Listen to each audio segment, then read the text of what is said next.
Ladies and gentlemen, Husker hockey fans, welcome into the Breslow Ice Arena here on the great campus of the University of Nebraska-Lincoln. My name is Matt Malloy. I'll be your play-by-play announcer for the evening. I'm joined here with my good Minnesotan friend, Ethan McIntoon. I know your Golden Gophers aren't doing so hot right now, but we've got a great night of hockey ahead of us. Ethan, we've got the late game. A lot has happened with this D3 Nebraska program in the past couple of weeks. Why don't you give us an insight as to what's been going on? They haven't won a game in a while. It's been a bit of losses, but hey, there's always things to look forward to. Yeah, for this Nebraska team, haven't got a victory since that first series of the season back in September against Dallas Baptist.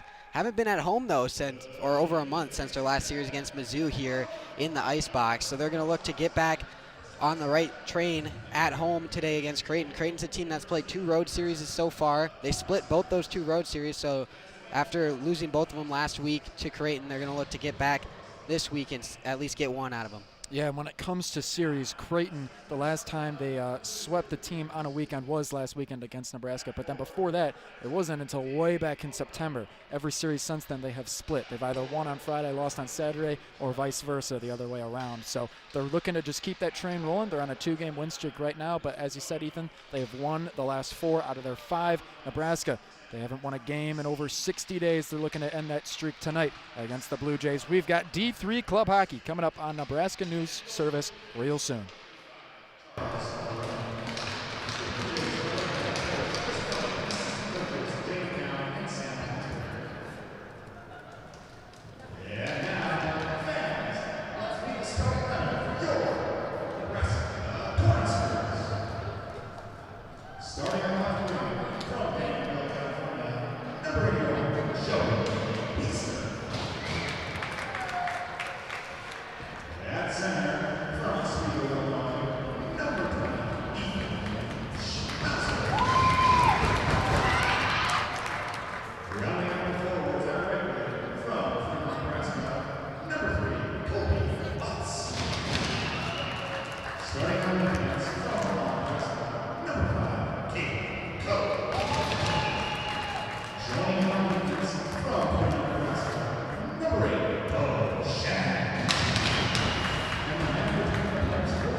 Ladies and gentlemen, let's take a look at the starting lineups tonight for the Creighton Blue Jays, the visiting team. Last weekend, the Huskers went up to Omaha to play them at their home ice, but now they're down here in Lincoln.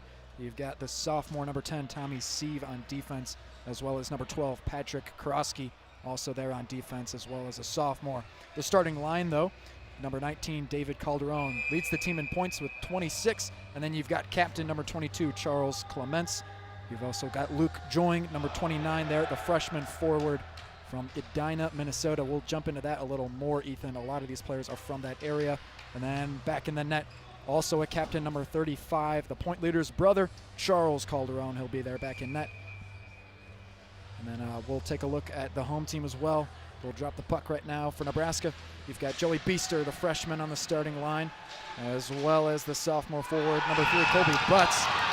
Immediately out of the gates, Nebraska scores. How about that, Ethan? 6 seconds in, and we've already got one on the scoreboard. Yeah, Caleb Coe just takes it straight up the ice here, shoots it right between the 5-hole of the Creighton goalie Calderon, and the Huskers take an early lead just like they did last week on Saturday.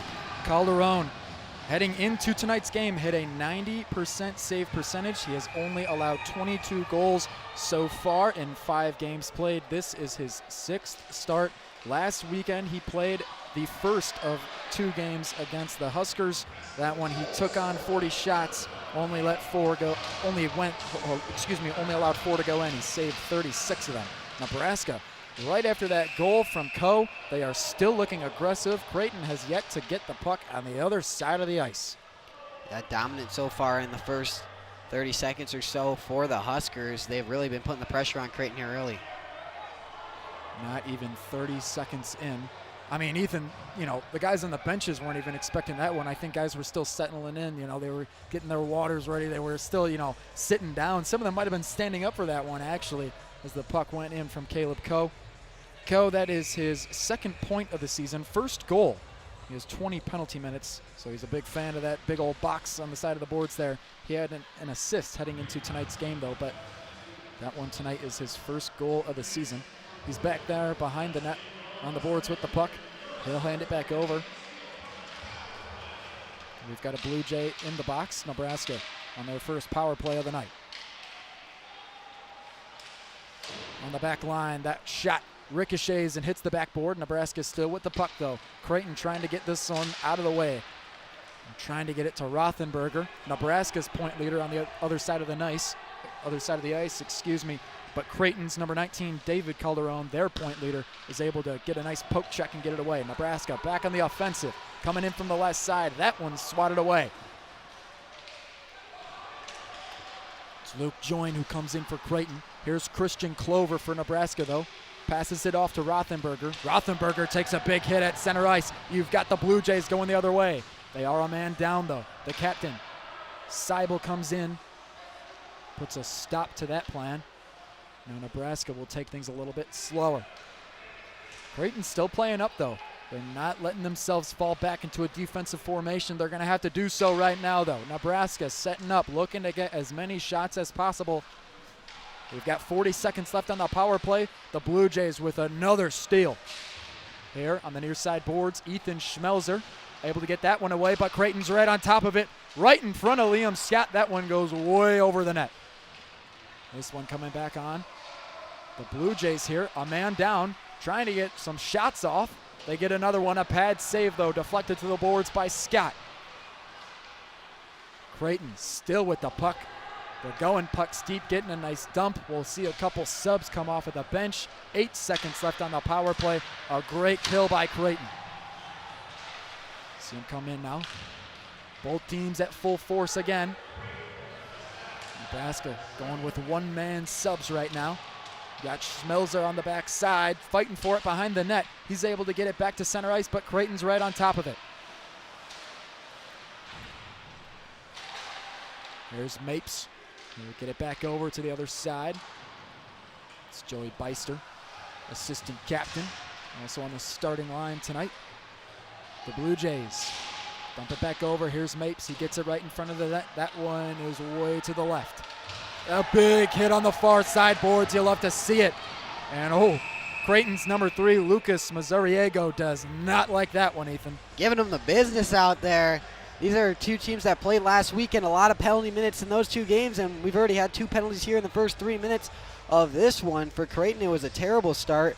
A penalty and a goal given up in the first 30 seconds of this game, but we're able to kill that penalty, and now looking a lot more settled into this hockey game. Right, and when we talk about penalties, let's talk about Creighton's point leader, number 19, David Calderon.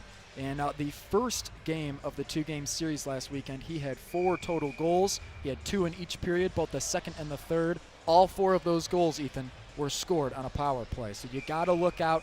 The Blue Jays now get their first taste of having a one-man advantage. We've got 5-on-4 hockey, and Creighton loves when they're in a situation like this. Shot rips away, eventually ricochets right back to the near side board. Puck coming back. Now in view. That one gets away, though. Nebraska does a nice job getting rid of that one. That was freshman Josh Lazari who was able to get rid of it. The Blue Jays setting back up. Another attack. Flying in from the right side. A great poke check, though. You got to love it. This one comes back over, though. The Huskers get it away. That one hits the hand of Creighton's number 12, Patrick Krosky. And now they'll wait behind their captain goaltender, the senior Charles Calderon. On the other side, we've got another upperclassman, an experienced goaltender, junior Liam Scott. He might have to save one here. No. His defenders do a nice job getting rid of that one, but that one goes inside his crease. Zooms right by him. Krosky tries to pass over on the blue line. Gets away from him, though. Yeah, the Husker penalty kill that struggled on Sunday, looking good so far. They'll get back over. As you said, Ethan, doing a nice job. They're not out of it yet, though. 38 seconds remain on this one. Krosky down low. Pass comes off a little hot. Eventually comes back. They're keeping it in front of the blue line, though. That's what's important. Right in front of the net. Krosky rips one off. Not going to go, though. Hits a bunch of defenders. Right in front, though, he rips one off. That was Creighton's number 10, Tommy Sieve.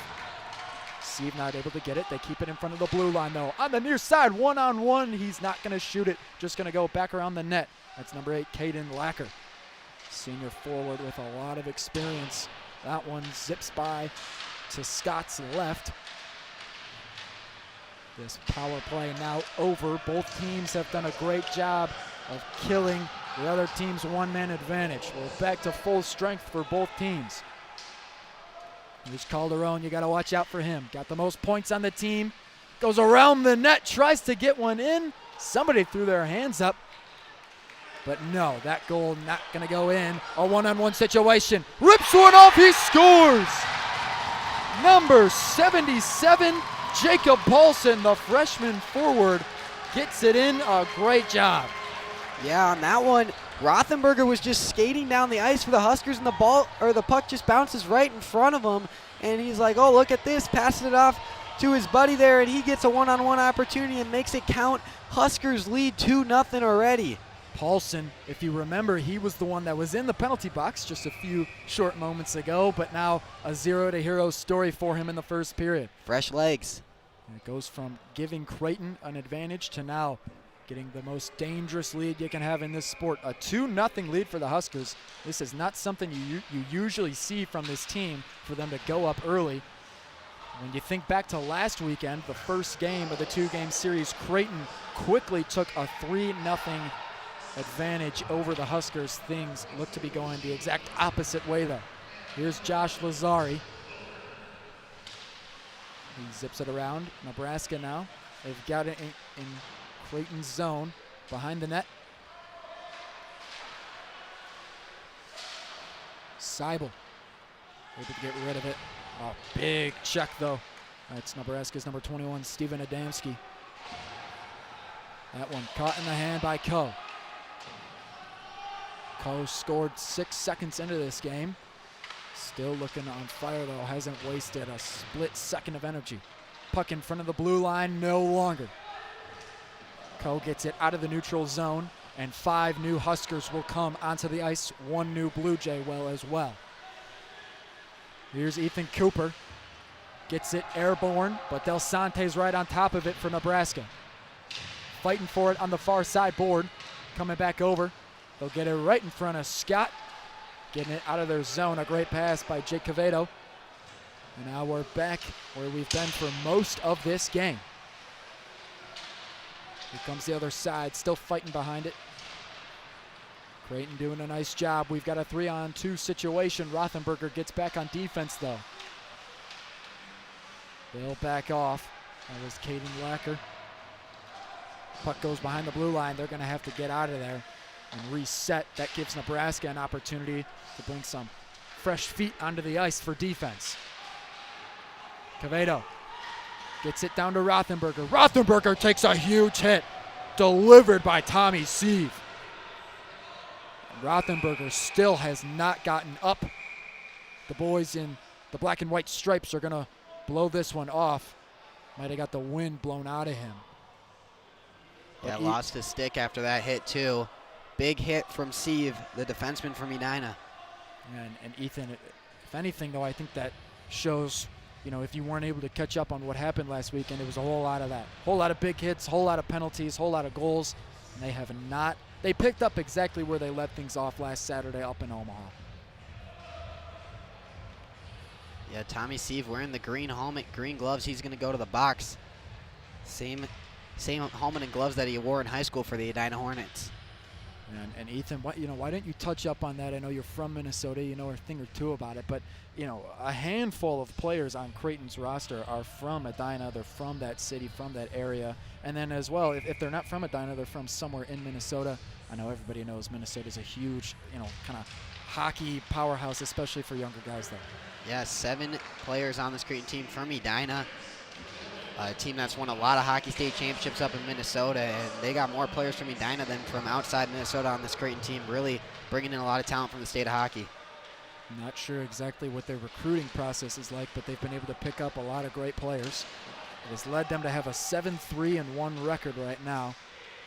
Things looking a lot brighter than Nebraska, who's 2-10 on a 10-game losing streak. They're trying to end that right now. They started off things great tonight. Shanahan gets it in, and it gets in the net yet again. Nebraska pulls out to a 3-0 lead, not even halfway through the first period. Yeah, the Creighton defense there on special teams getting too aggressive on the penalty kill. Tried to go out and look for a shorthanded goal. Instead, it bounced to a Husker, and they had a 4-on-2 then with 2 Creighton defenders trying to make a break down the ice. And just like that, the Huskers take advantage, lead 3-0. Creighton's going to need to find some magic here if they want to get back in this one. Let's recap a little. Caleb Coe scored 6 seconds into the game. That was his first goal of not only the game but his season as well. First time he scored yet. Jacob Palsa then followed up very shortly thereafter with a goal of his own. That's also his first goal on the season as well. And then Caleb Seibel, the captain, senior forward, able to get one in there as well. That is his 3rd goal of the season and 3rd assist. That marks him down for 6 total points. Leadership looking great so far. The power play kill looking great so far. Offense looking incredible, 3-0. Everything looking great for Nebraska right now. All momentum is in their favor, looking in their direction. They get another steal. They're looking to go on the attack again. An icing call will bring the puck back over by Liam Scott's net, though. First one we've seen tonight. And geez, Ethan, not even 9 minutes on that game clock has gone by, but it feels like a whole lot more than that. Yeah, it really feels like Creighton is pressing right now to get back into this game. They've had their top line in for a lot of this game so far. The Blue Jays setting something up right in front of Scott. Plan doesn't go how they wanted it to. The puck will then come by now down to Calderon in net. Here's Tommy Sieve. We saw him deliver that huge hit to Rothenberger, which ended up sidelining him. Clover rips one off from the blue line way over Calderon's head, and then he goes down and chases it as well, buying some time for some of his teammates to get onto the ice. Caleb Coe back in the defensive zone for Nebraska. He's going to set something up, but goes off very quickly. There's 2 Blue Jays that swarm right in. They fly in and steal the puck. That one zips by the net. Creighton still trying to keep this thing in front of the blue line. They do, but Nebraska's right there to steal it. Down the line, here's Rothenberger. Stolen away. That one's by Christian Pino. But now Quevedo gets in on the action as well. Kind of weight back near the board. A great kind of shoulder there by Quevedo. He wants all the hits. Behind the net, here comes Krosky. Rothenberger right in front of him. Caleb Coe picks up the puck right at that center line. Ends up on Calderon's stick. Comes in very slowly, though.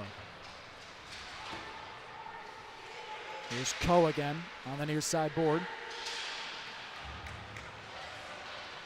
He just goes off, delivers a big hit right in front of the net, though. They try to do another wraparound. That one doesn't work. Everybody's fighting for the puck. Nebraska comes away with it. That one cross ice. Too much power on that pass, though. Creighton might have something here. They'll back off. Krosky just going to dump it in off to the corner. And coming in is Johnny McLeese. He'll stay at the blue line. He'll let his other Blue Jays figure this one out. Krosky zips one into Scott. A nice pad save, though. He keeps it in play, but eventually covers it up with his glove on the next shot. Yeah, Liam Scott putting in some good work right now for the Huskers, leading 3-0. Last game he started was game 2 against Creighton, and they were up 1-0 after the first period in that one, and then the 5-goal second period. So he's going to look to avoid that today. And about that second period, or 5-goal second period, those were all scored by different players. 5 different Blue Jays scored in the second period. In the most recent game, that one was played last Saturday on November the 8th. Nebraska not able to catch up to them. There's a stick on the ice there left by one of the Husker players. Yeah, I believe that was Henry Sobanski's stick that he lost a while ago, and they finally got a stoppage to get the stick off the ice. I guess Calderon finally said something. He's like, why don't we get this thing out of here? Creighton on the attack, though. Off the face-off, Krosky lets one rip. That one deflects off of Del Sante and Lazari and hits the net. We'll have another face-off in the exact same spot. Yeah, great job there by the Huskers to get bodies in front for that shot off the face-off and make sure it doesn't get to their goalie, Liam Scott. Seibel going to take the face-off for Nebraska, and he wins it. Del Sante on the board, running for his life, trying to get some offensive momentum going. He does. He lets one fire away. Not enough power behind that shot, though. Hits Calderon right on his jersey.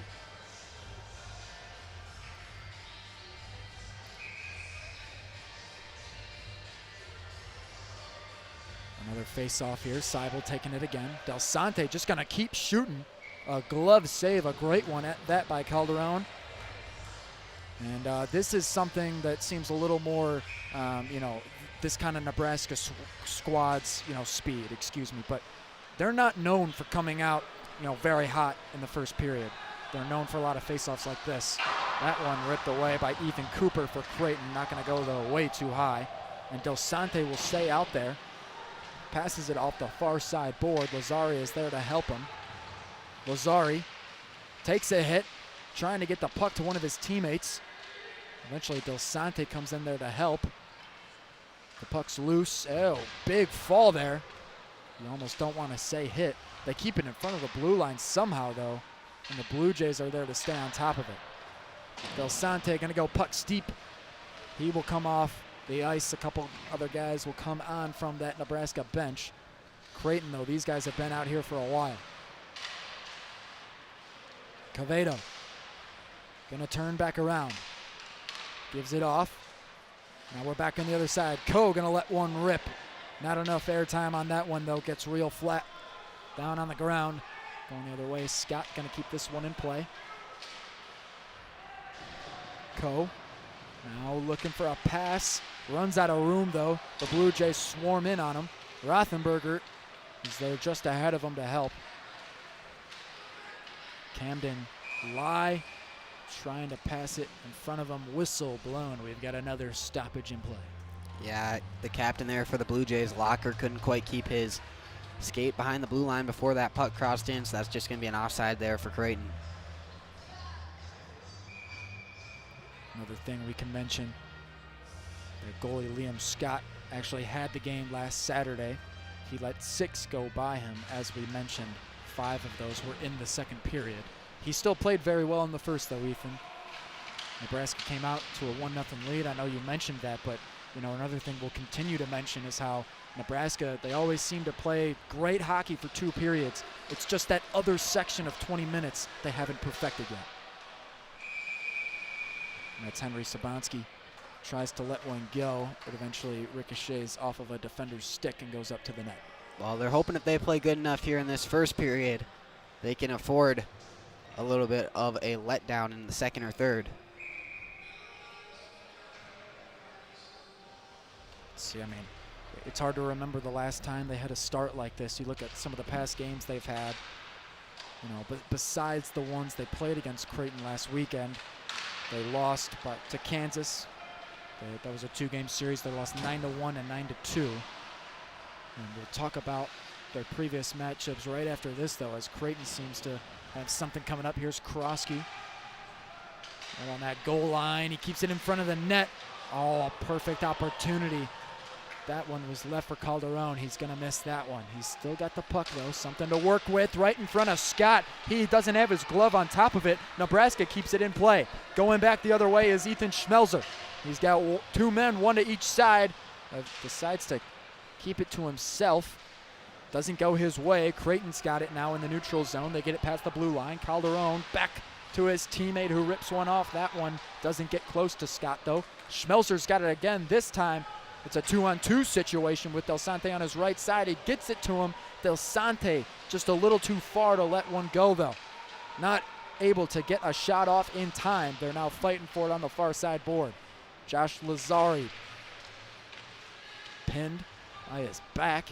Still in the action, though. Puck goes behind the blue line. They'll reset behind it. Real physical first period so far between these two teams. You can really tell it's a rivalry game. Now a 1-on-2 situation. Bit of a breakaway. The Blue Jays still fighting for it. And then Scott will eventually cover it up. And honestly, Nebraska, it looked like they needed that one there. Things were going back and forth a whole lot more than they had in the first 14 minutes of this game.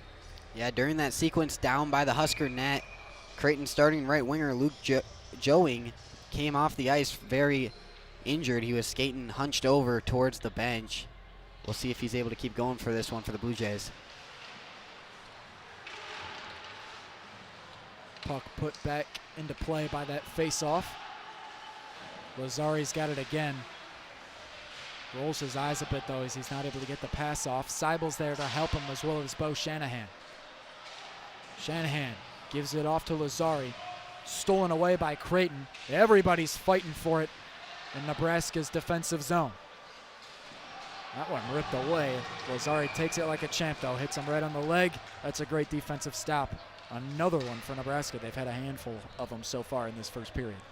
Yeah, the Huskers just feel like they couldn't get out of their defensive zone right there. Every time they tried, Creighton was able to get a body in front, keep it down in the attacking zone, but good job for the Huskers to go out and block that shot, keep this 3-0 lead for as long as possible. Now we'll see who they put out there. This seems to be Nebraska's first line.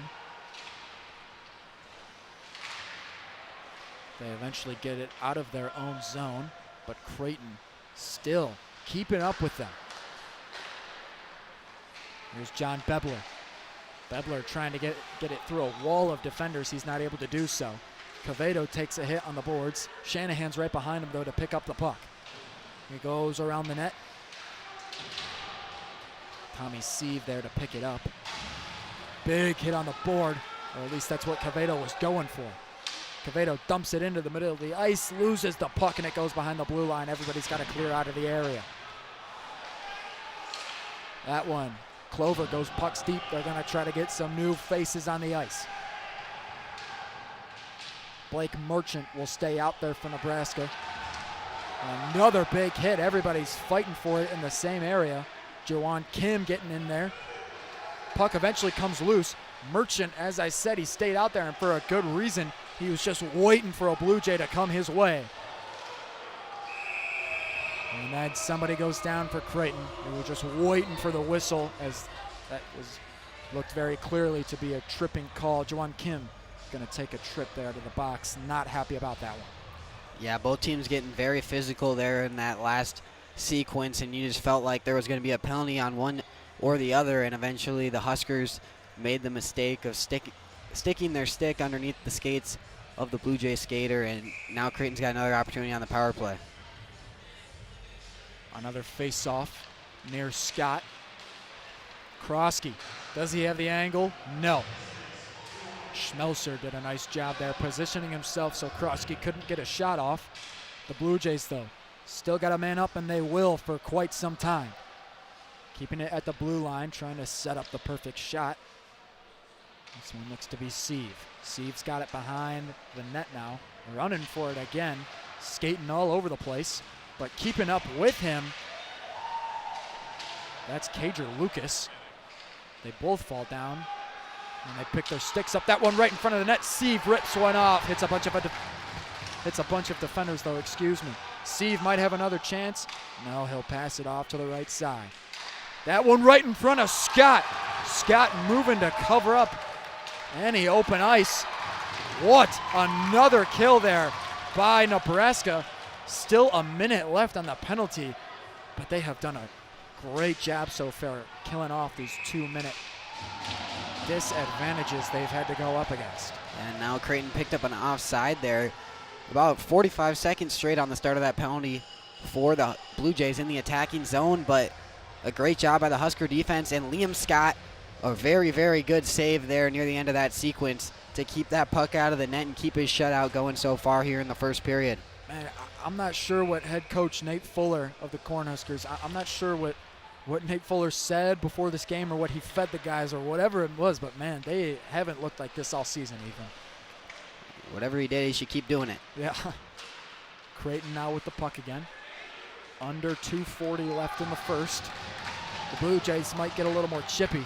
They know they can beat these guys, which has got to be something they're talking about on the bench. Whatever worked last weekend isn't working anymore. Calderon's got it past the blue line. A teammate off to his right, but he didn't even look up to see him. There was a swarm of Huskers there to defend. Creighton's setting up something. They might be able to get a shot or two off in the final 15 seconds of their power play. Calderon's got it on the near side board. He'll swap places with Pino. Pino off, down near the net. That's a shot rip off. It's way too high. Puck goes past the blue line, and that will be another penalty kill by the Nebraska Cornhuskers.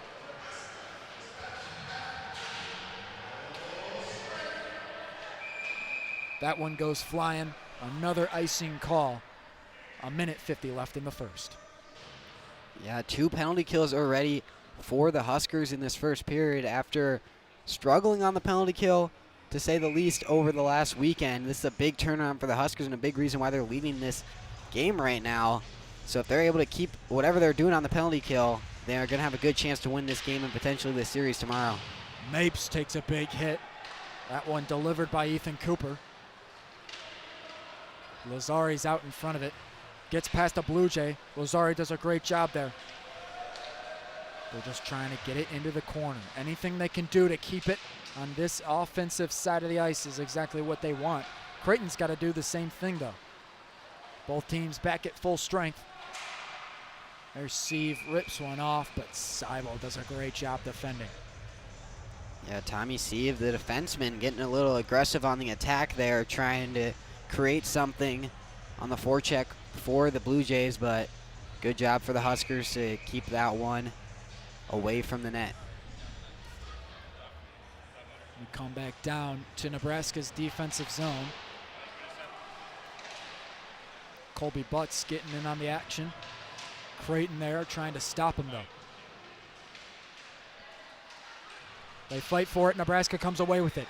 Ethan Schmelzer, he's got Beester to his right. He hands it off to him. Beester loses control of it, but Butts is there to knock it back the other way. The Blue Jays on top of it, trying to get it out of their zone. They do. Coe immediately hits it back in, though. Nebraska not giving up offensively. They've got 45 seconds left to make something up. Creighton does as well. Schmelzer back over, cross center ice. Creighton, they go puck deep with that one. Nebraska stops it, though, before it can get into their own zone. Here he comes. Caden Locker. Right in front of Nebraska's net, you've got Krosky. Zips it back around. Here's Caleb Coe. Back down over. 15 seconds left in the period. Butts gives it down to Calderon. He will keep it in play. Creighton's got very, very little time to do something. 4 seconds left. The puck goes flying. And folks, that'll be it for the first period. Quite possibly the best 20 minutes we've seen this Nebraska team play all season long, especially when it comes to first periods. They have never played like that in a first period so far, outside of perhaps the first game they played this season all the way back on September 12th against Dallas Baptist. Yeah, the Husker team come out hot here in this first period, a team that's lost 10 games in a row.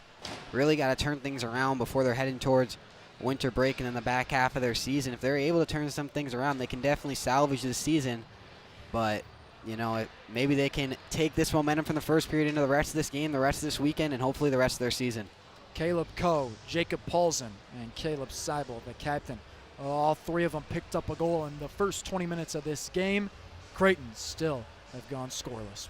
Don't go anywhere, folks. In a very short amount of time, we've got the second period of this D3 club hockey matchup coming up very soon.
Ladies and gentlemen, Husker hockey fans, welcome back into the Breslow Hockey Center here on the great campus of the University of Nebraska-Lincoln. If you're just joining us, this D3 club team, this has looked to be their best 20 minutes they have played so far this season. The best first period, that's for sure. Currently, they have shot out to a 3-0 lead over the Creighton Blue Jays, who they lost to twice last weekend, both on Friday and Saturday night. Ethan, why don't you jump in and dive a little bit deeper as to what happened last weekend against the Blue Jays? Yeah, last weekend in Game 1 against the Blue Jays, big game from the center, David Calderon. 4 goals in that first game, leading the Blue Jays to a 7-4 win, and then had 2 more in Game 2 where they were able to come out on top 6-4. Kobe Butts for Nebraska also had 2 goals in that game too as well. Yeah, and something else that was really notable about those 2 games was a whole lot of penalty minutes. Definitely more so on the Nebraska side of things. They had 28 penalty minutes in the second head-to-head game. 10 of those, though, came from a 10-minute misconduct from Cager Lucas. He leads the team in penalty minutes with, get this, 47. Through 12 games, he has been in that box for 47 minutes. Nobody even comes close to him. The next guy has 21. So he's been in there for a while. Hasn't made a visit to that box tonight, though. However, a couple other players have. We've seen a lot of power plays, a lot of penalty kills. That stick goes flying, though. We're back down now on the ice, right in front of Calderon in the net. Butts might have a shot at it. Schmelzer's in there as well. That Blue Jay who lost his stick eventually gets it back. And now Creighton's got it going the other way. They lose the puck, though. Not something you want to see. Charles Clements was able to pick it up. Nebraska has it. They're waiting right at the blue line. That was Josh Lazari. Now it comes back to Seibel. A bit of an awkward possession there, Ethan, but nonetheless, they're still able to hold on to it. Yeah, you talked about those penalty minutes last week, and you tend to see that a lot in these rivalry series, especially for the losing team. When you're losing a rivalry game, those penalty minutes start to add up. This one comes back across center ice. Creighton barely keeps it in front of the blue line, but eventually, that looks to be Rothenberger. He just swarms in and gets rid of it. A shot ripped away on the right side. Calderon with a great save. Yeah, it was Jake Cavato out there on the break for the Huskers, flying up the far side, and then a great stick lift to get possession of that puck and get a shot, but a nice save there for Calderon and the Blue Jays. Take a little bit of a deeper look.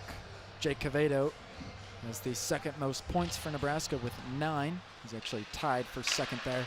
And then you got a whole bunch of guys tied at third with 5. Nobody has been able to come close to Rothenberger, though. He himself had some decent performances against the Blue Jays last weekend. Nebraska setting something up, still in their defensive zone. They're eventually able to get out. Jawan Kim. Now it comes back around. Creighton still has it. Back around behind the net. The Huskers coming in full force, almost poke checked away. They're able to go puck steep, though. They're going to try to set something up here. Jawan Kim back behind the net. Cavato comes in there as well. The Blue Jays pick up the puck. Sabanski not able to get his stick out in time. It's a bit of a one-on-one situation. Nobody has control of the puck, though. Beaster puts an end to it. Yeah, it was John Bebler there for Creighton getting loose, but not able to find the back of the net. Excuse me, that was Blake Merchant that was able to put a stop to that Blue Jay attack. And here's Sabanski on the right side. Takes a bit of a hit. Everybody's still coming in on it. Time chipping away a whole lot quicker than it did in the first period. We think back to not only 6 seconds into the game here, we saw our first score from Caleb Coe. Things look a lot different in this second period. That was a huge hit against the Creighton Blue Jays. Number 20 took it, Dominic Coral. Yeah, so Bansky laying the hit there for the Huskers, and he's going to get sent to the box. Oh, he got ejected. He's heading back to the locker room, Ethan. Wow. Seems aggressive there. Looked like a good hard hit to me, but I guess they're not having that. Henry Sabanski no longer on the ice no longer in the penalty box, not even on the bench, folks. Took a walk back to the locker room. Somebody went back there to follow him. I mean, he kind of just stormed off. The ref told him, yeah, you're out of here. Sabanski is a freshman from Lincoln, Nebraska. No stats recorded so far this season for him. Hasn't really been able to do much, but I mean, that's definitely something to take note of there, Ethan. Yeah, the Huskers really going to hope that's only going to be a 5-minute, not a 10-minute misconduct, because that 10-minute misconduct in the second period last game is really what changed the tide of that game, and could be seeing a similar thing here for the Huskers. 5 or 10. Either way, though, I mean, Ethan, that's, you're mirroring what happened last weekend. I would say the only thing that's different is that Creighton has not scored yet, whereas when that 10-minute misconduct kicked in last Saturday during the second period, the Blue Jays already had an upper hand. They will send Grayson Boyd, number 18. He's a junior forward out of Columbus, Ohio. They'll send him into the box for 5 minutes rather than 10. Bit interesting, though. The 10-minute misconduct last weekend came from Cager Lucas. After a Blue Jays scored, Lucas took the puck and shot it down to the other side of the ice. That's obviously something you can't do. They gave him 10 minutes for that one. That big hit by Sabanski, though, will only get him 10 in the box. Or excuse me, 5. Yeah, excuse me. So only 5 rather than 10. Boyd will take his place. Sabanski back in the locker room. The Blue Jays have a one-man upper hand. They'll take it behind the net, though. Nebraska has done a great job with penalty kills so far tonight. That one gets right in front of Scott, though. A shot ripped off on the near side. It's not going to go, though. The Blue Jays creeping in. Another shot. Pad save off to the far side. That one hits the net. We've got another stoppage in play. Yeah, the boards behind the net here at the Breslow Ice Center do not rise up like they do at some other arenas, so a lot of pucks in the net off the deflection from the goalie. Might see a whole lot of stops here for the next 4 or so minutes. We're roughly 45 seconds into the 5-minute disadvantage for Nebraska. Right in front of the crease. They'll take it back behind, though. Here's Sieve on the blue line. We've seen him go a bit of a toe drag release for that far shot. Nothing has landed, though. This one will come back cross to center ice. Sieve doesn't like it. He hands it back off. This one now by Caden Locker. Sieve's got it. Closer to the net now. Tries to rip one in. They do. Swing and a miss, though. That one could have been deadly against Scott. Instead, Creighton will have to regroup. Third time already tonight they've had the puck loose in front of the net, in front of Liam Scott, and he's been able to keep it out. Really nice play so far from Scott. And what a hustle up play there by Caleb Seibel, the captain for Nebraska, just chasing down the puck, trying to kill as much of this 5-minute power play off as he can. Seibel will take a trip to the bench. Clover will come on and take his place. Creighton rips a shot off against Scott. It's not got a lot of power behind it. Another pad save. Back here's Calderon. Excuse me, that's Locker. Now back on the blue line, here's Tommy Sieve. Tommy Sieve, that pass does not connect. It was intended for Charles Clements. Coming back around the other way, here's Korski. Right in front of the net is Calderon. He lets a shot go off. He took too much time to get a hold of it, though. Scott was able to get over to the other side of the net and make a save. Calderon trying to do the same thing again, and it slips in right through the 5-hole against Liam Scott. This one no longer a possible shutout for the Cornhuskers. Yeah, I was able to hold him off for 2 minutes, 25 seconds of that power play before the Blue Jays were finally able to find the back of the net, and that one really one that Scott's going to want back as it just trickled through his legs on what wasn't even a real shot there from the Blue Jays. Just kind of sent it to the front of the net, and eventually it goes in, and with that being a major penalty, the Blue Jays are going to stay on the advantage for 2.5 more minutes. And now, Ethan, I think it's becoming especially clear that when you look at last weekend, those 2 games they played, and now what's happening here tonight, Creighton did very well against Nebraska, and they're doing, semi-well right now. They're down 2 goals, but there's still a lot of hockey left. They're doing so well. because they're playing off of the Huskers' mistakes. They're just letting them make mistakes. They're letting Henry Sabanski walk off to the locker room and get ejected. They're letting them get to the penalty box on their own. They're letting them miss shots. They're letting them make all the mistakes, and then they just swoop in and get a goal or two off of it. The Huskers trying to keep this multi-goal lead. They were up 3-0 for quite some time. Now they're only up 3-1. That one slips past the crease. Scott still trying to keep everything calm. He's got a couple more minutes here, and he's going to be taking on a handful of shots. That one comes in. A nice deke, but it's going to end up going the other way. Nebraska goes pucks deep, and they'll get a couple fresh feet on. That's exactly what you want to see if you're a Husker fan. Schmelzer will come off. And we've got some other guys coming on. Jacob Paulson, who scored earlier in the first period. Now he's got to get to work on defense. That one swatted away, a great poke check by the freshman. With about 80 seconds left in this power play, I think the Huskers will be very happy if they're just able to get out of here with only one goal against on that 5-minute major. John Bebler will take it behind the net. As you said, Ethan, they've got under 80 seconds to go. Still time to get a goal in, though. They'll switch off some forwards, trying to get some new sticks on the ice to potentially take a shot or two with a minute remaining in the power play. Coming back around on the far side, hits the post, I believe. Wanted to say crossbar, but it was just above Scott's head.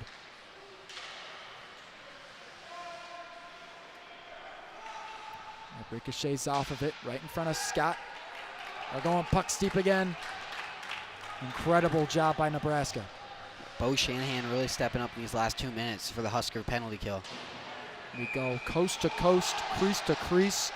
We'll get another call there. Those Blue Jays do not like it, and neither do some of the Creighton fans in the crowd. They did not want that icing call. Obviously, they wanted to go pucks deep there, just get it in on the offensive zone and potentially get a shot off. And I think they're actually talking about it. Yeah, they're going to say that's not icing, and they'll just have a face-off at center ice. Yeah, for the Huskers, though, a face-off at center ice is much better than one-on-one by the net for Creighton. No, I'm not sure. The head ref still explaining things to both head coaches. I think we've got everything under control, though. 20 seconds remain in the power play. We'll come back around to the other side. Here's Sieve. He rips one off. That one just above Scott's shoulder. Didn't even make a sound. They're going to say Sieve scored. Yeah, it slipped right under the pad, the right pad there of Liam Scott, and Sieve scores on what was an awfully similar shot to the one we saw 6 seconds in to this game tonight from the Huskers, and it was just on this near side shot from the point and right under the pad of Liam Scott, not able to get down on that low snapshot from Sieve, and just like that, the Blue Jays got the deficit down to 1. Heading into tonight, Sieve, another player from Creighton that's from Edina, Minnesota, had 5 goals and 4 assists as well as 6 penalty minutes. A whole lot of stats there. Creighton's still looking to get another goal in this power play, though. On the offensive, Sieve back there on the blue line. Those seconds tick off, though. Both teams back to full strength. 11 and a half minutes to go in the second period. Creighton takes advantage of Henry Sabanski's massive mistake now as it leads to 2 Blue Jay goals. Yeah, if you're the Huskers right there, 1 goal, not the end of the world, but 2 there on that power play. Now Creighton within 1 with still more than 30 minutes to go in this game. Really feels like a shot to what was a great start for the Huskers. Butts lets one rip off right off of the face-off. One Creighton player falls to his feet and goes flying with no Huskers near him. That player now going to let one rip off. It looks to be Sieve, or excuse me, Calderon. Sieve's got the puck back now near his own blue line. Creighton still working as if they have a one-man advantage. And that aggressiveness leads to another goal. This one all tied up at 3. The captain, Charles Clements, gets his 9th goal of the season. Yeah, really nice play there from Clements, staying on the attack, working around a couple of Husker defenders, and then sending it top shelf where Mama keeps the cookies over Liam Scott's right shoulder. And just like that, Creighton's tied this game up in the first 9 minutes of the second period. Just like we saw last game on Saturday, the second period really the nemesis for these Huskers. They're going to keep looking to reach into that cookie jar. They are not ready for dessert, though. This one is all tied up. Still a very close game. And that just goes to show, I mean, Ethan, we mentioned it near the end of the first period, where it seems as if this Nebraska team in particular, they can play great for 40 minutes. They can play great in the first and second. They can play great in the first and third. But it always just seems to come, there's one period where they do not play that well together. One guy makes a mistake that leads to the other team taking advantage and scoring a bunch. Nonetheless, though, it's nothing to, go crazy about. It's nothing to put your head down, start crying that you lost. Still a tie hockey game. And while they may have gotten there in a pretty unique way, whereas they were up 3-0 the entire first period, and for a lot of the second, it's now a tie puck game. You just got to keep getting back to work. It looks as if Nebraska will go with a different line now after all that penalty business. Creighton lets the shot rip off. That one goes way wide left. Nebraska now. Here's Caleb Seibel, the captain. Cuts back inside, hands it off to Adamski. Adamski's got it. He lets it fire away. That one, though, a nice glove save by Calderon. Yeah, Huskers trying to change some things up a little bit, see if they can't get a different line out there, bring some energy back into this team and try to take that lead back. Calderon, the man who just had that glove save, has a record of 3-2. Heading into tonight's game, he had a 90% save percentage. That has obviously gone down with those 3 goals in the first period. He's looking to have a better second and third then. That one ripped away by Charlie Wheaton. Wheaton not able to connect. This one on center ice. Quevedo going to reset things. Yeah, for Creighton, that first goal came with 14:11 left on the second period clock, and now just ticked under 10, but they scored about a minute ago, so 3 goals in about 3 minutes for the Blue Jays. We've seen that happen with this Nebraska team before, where they, once they let one go, there seems to be a handful of more thereafter. Grayson Boyd, the man who took one on the chin there as somebody had to serve Sabanski's sentence in the penalty box, that 5-minute misconduct for the big hit. Feels like it was just moments ago, but it's been quite some time. Here's Kadra Lucas, delivers a big hit. He leads the team in penalty minutes. I know I said that, but man, 47 penalty minutes. He'll actually try and rip off a shot there, the enforcer for the Huskers. Quevedo gets one of his own. That's a great pad save, though. The Blue Jays don't like that one, though. It looks as if Kim might have touched their goaltender, Calderon. No matter what it was, though, they don't like it. Telling the refs about it, letting them know how they feel. Yeah, it looked like Kadra Lucas was pretty close to picking up some more penalty minutes there as he was shoving Charlie Wheaton down to the ice, but got away with it. And right now the Huskers need to stay out of the penalty box to get back ahead in this ball game. And Ethan, I think my favorite thing about that stat in particular is even if you take away the 10-minute misconduct he had last weekend, he would still lead the team in penalty minutes by 16. Which is crazy. He'd be at 37 rather than 47, obviously. The next guy's got 21. Got to set the tone somehow. Nebraska could definitely use some aggressiveness. However, since they have lost this big lead, you don't want to, dip your toes in the water too much. Everybody's flying. A stick goes flying. So does the puck. Nobody's got control of it. Mazariego trying to change that. Del Sante comes in quick for the Scarlet and Cream. Behind the net, gets it out in front of it.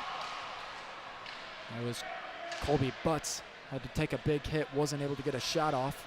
Yeah, perfect pass there from Schmelzer to set it up for Butts, and he's got to get a clean stick on that, at least get a shot up. When you're in trouble right now like the Huskers, you got to be making advantage of those opportunities.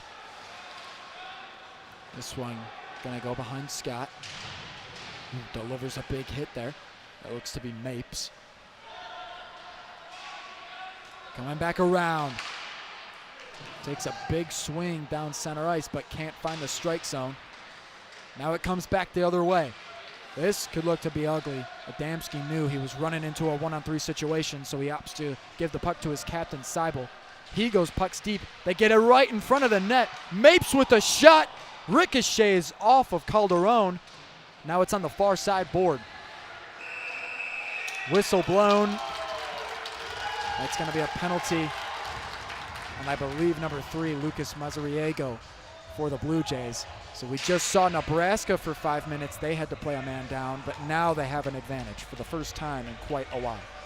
Yeah, 2 minutes here for the Huskers on the man advantage, and they're going to have to take advantage of the man advantage if they want to take this lead back, because right now in the 5-on-5 hockey, it has not been looking good for the Huskers this period.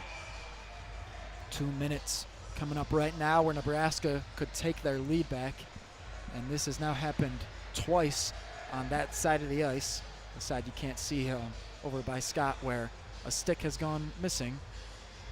I believe it's the same player again.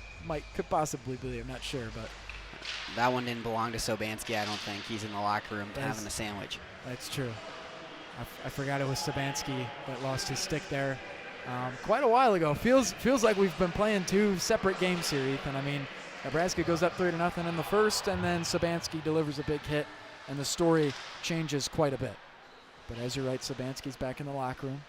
His buddies are going to have to try to change the tide here as far as momentum goes. They have completely lost almost all of it.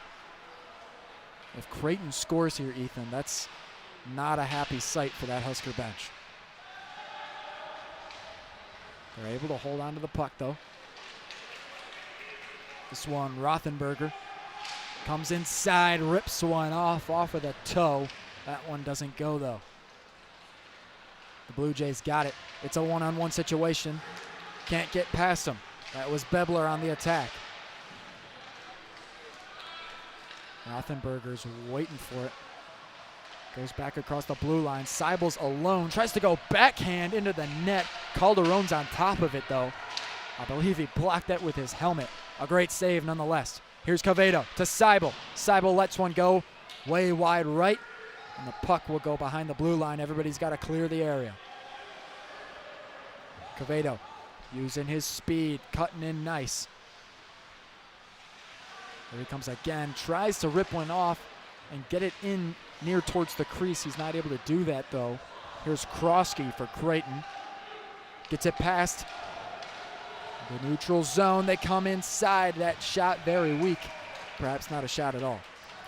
Yeah, that last sequence had me forgetting the Huskers were even on the power play, as they have not been able to set anything up down in the offensive zone on this power play, and Creighton's been the one who's had a couple of breakaway opportunities in these last 2 minutes. Del Sante will come onto the ice. There are 17 seconds left on the power play for Nebraska. Face off. Won by the Huskers. They're trying to get it to Paulson. A diving play by Blake Merchant. Doesn't get there in time, though. Creighton on the attack. They're a man down. Still trying to do something, though. That power play has now ended. Another penalty kill there by the Blue Jays. We'll have another icing call here. Yeah, and the best opportunity of the power play, it looked like right there for the Huskers. They had a 2-on-1 forming, and then Blake Merchant just blows a tire coming across the red line, and the end of that run for the Huskers, and that power play goes to waste. We're still tied at 3. And Ethan, it's such a stark contrast from before the big Sabanski hit and then after. I'm starting to wonder what the next 5 minutes, and then of course what the entire third period is going to look like. We can talk a little bit more about that when we have a longer break. For right now, though, Nebraska trying to get the lead back. Creighton trying to go on a 4-0 scoring run.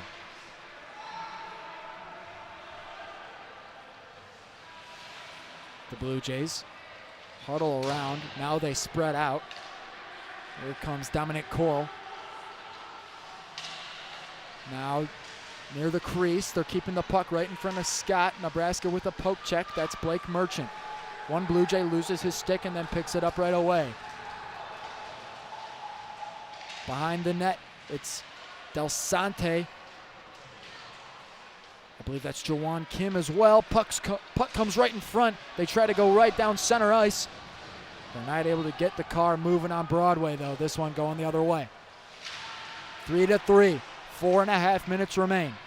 Somebody trying to move a chess piece here late in the second period.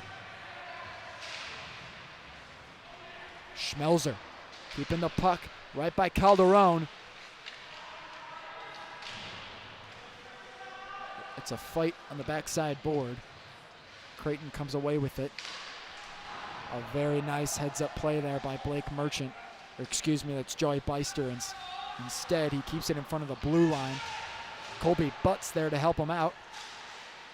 They get it back. You don't want to let this one go in front of it, and they don't, but Creighton's there to pick it up anyway. A nice breakaway here. Way wide right. Lost it on his stick. It was Dominic Coral, excuse me. One Blue Jay tries to grab the puck midair, put it back into play. Nonetheless, though, here's Cager Lucas on the boards, just trying to clear the area. This is a great time for Lucas to be out here, Ethan. I expect both teams to put their enforcers out there and really get aggressive in the final 3 minutes of this period. Let's hit somebody.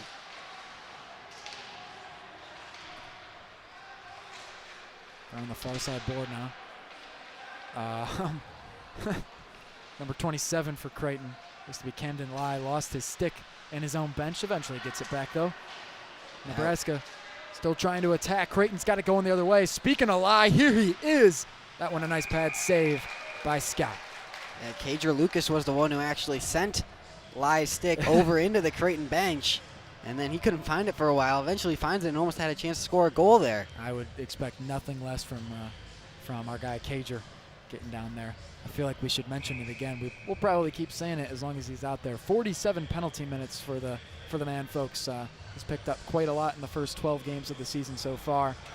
In total, he only had 10 last weekend, but that was off of one penalty. So a 10-minute misconduct for him that actually led to some Blue Jay goals. And we saw another misconduct today from Nebraska, which led to more goals for Creighton. Starting to notice a pattern here. Yeah, that 10-minute misconduct actually brought his average down for a series. He only had 10 minutes last week. He's been averaging a little over 12 before that. Wow. Start to wonder what's about to happen here if things get real aggressive and they throw Cager out there. For right now, though, he'll take a break on the bench. We're nearing the 2-minute mark. Come by right now. Somebody goes flying on the boards, but it's on the other side of where the puck is. Cavedo swoops in to steal it. He's going up. That's a nice move through the legs. A big shot right from the blue line. Juwan Kim tries to slip it past Calderon, but Calderon's glove was there to meet it. Yeah, I think for as long as this game stays close, Cager's going to try to keep himself out of the penalty box as much as possible. Right, and I know it's hard for this Nebraska coaching staff right now. They're probably trying to tell their guys, hey, don't do anything too crazy. Stay aggressive, but don't go in the box, because there's a very obvious pattern here with not only Creighton, but other teams they've played as well, whereas they get a misconduct, or if there's multiple guys in the box, or even a simple, tripping penalty, something like that, a 2-minute advantage, that could be very dangerous defensively for them. Creighton wins the faceoff, and they let one rip from the blue line. That one taken by Ethan Cooper. Scott's there, though, to put an end to that Blue Jay attack. Yeah, Scott was looking to get rid of it to his forward, but eventually decides to just cover it up and get the faceoff down here in the defensive zone.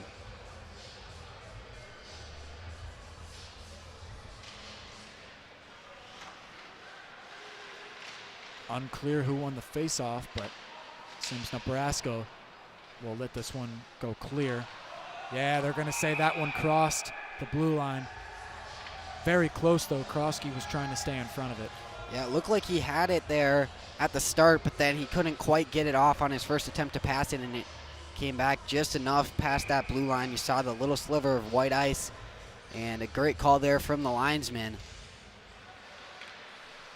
Here's Butts on a bit of a breakaway. Really nobody there to help him. He slips it through a defender, tries to rip off a shot. He's not able to, though.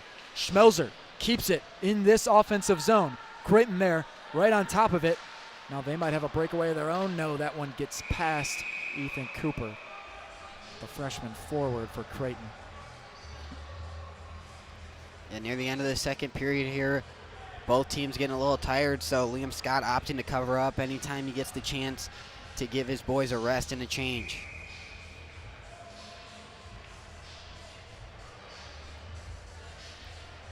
We'll come back down now.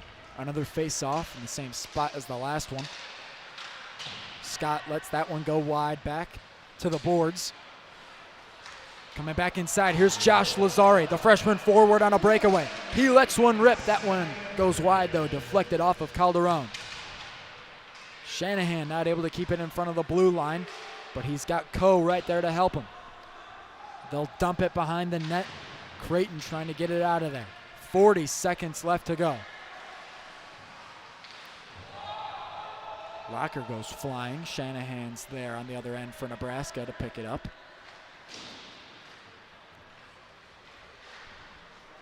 This one back behind the net again. Adamski there to help.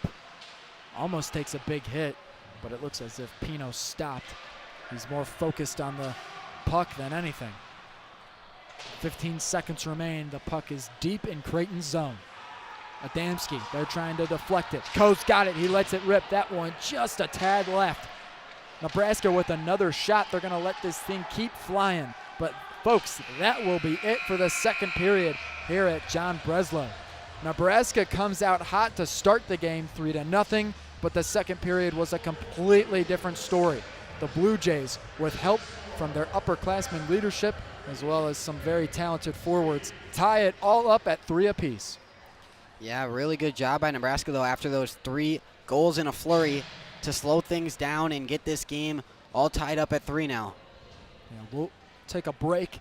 So will the guys down on the ice. But when we come back, we will have a 3-3 third period between two teams that have so far, played 2 and roughly 2.5 games with one another.